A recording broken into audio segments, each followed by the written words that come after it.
અમદાવાદમાં કાર અને રિક્ષા વચ્ચે અકસ્માત. સોલા બ્રિજ પર કાર અને રિક્ષા વચ્ચે અકસ્માત સર્જાયો. અકસ્માતમાં કાર ચાલક અને રિક્ષા ચાલકને ઈજા પહોંચી છે.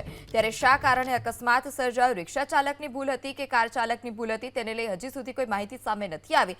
પણ જે આ કાર છે તેનો કચ્ચર ઘાણ વળી ગયો છે. બોનેટ અને આગળનો જે કાચ હતો તેને પણ નુકસાન પહોંચ્યું છે. ચાલકને ઈજા પહોંચી છે. આ સાથે રિક્ષા સાથે પણ ટક્કર થઈ હતી અને રિક્ષા ચાલકને પણ ઈજા પહોંચી છે.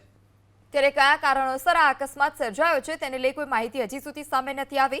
અકસ્માત સોલા બ્રિજ પર બન્યો કે જ્યાં કાર અને રિક્ષા વચ્ચે અકસ્માત સર્જાયો છે.